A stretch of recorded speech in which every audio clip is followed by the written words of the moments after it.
Bagamat holiday, the work is still on sa probinsya ng Pangasinan. Ito'y sa pagsisimula ng river rehabilitation at flood mitigation project. Una sa listahan ang bukana ng ilog na konektado sa 5 channel sa bayan ng Lingayen. Nakapwesto ngayon ang dredging vessel sa baybaying sakop ng Lingayen.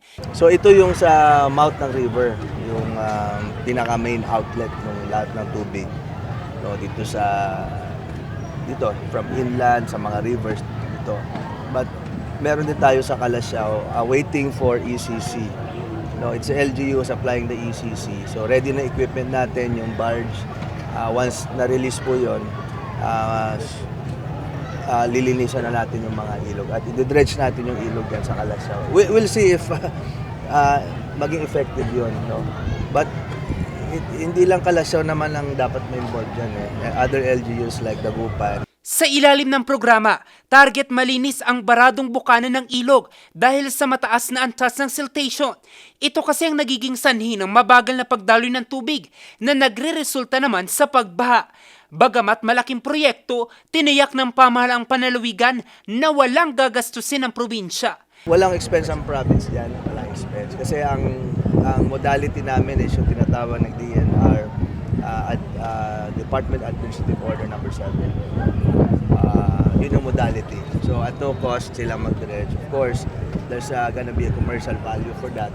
And then may share din ang ating lalawigan. Ang samahan ng magbabangus sa Pangasinan nanawagang konsultahin muna ang mga residente at mga negosyo sa lugar kung saan isasagawa ang dredging. Ito'y lalo pat 28% ng kabuang supply ng bangus sa bansa ang nagmumula sa probinsya. Sa mapa, yung position po namin dyan, welcome natin yung development para makatulong naman tayo na hindi po babahain ulit at makatulong po sa mga negosyo ng mga magbabangus. Yung sa atin lamang po dito is mailagay po sa tamang schedule or magkaroon ng consultation kung saan po unang mag-dredging yung mga barge natin. Ano po?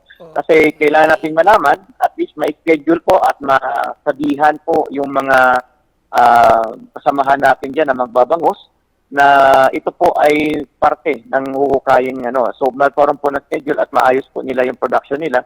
Ang River Rehabilitation and Flood Mitigation Project ang itinuturing na pangmatagalang solusyon ng lalawigan laban sa sunod-sunod na pagbaha sa probinsya ng Pangasinan. Jose Robert Inventor, RNG News.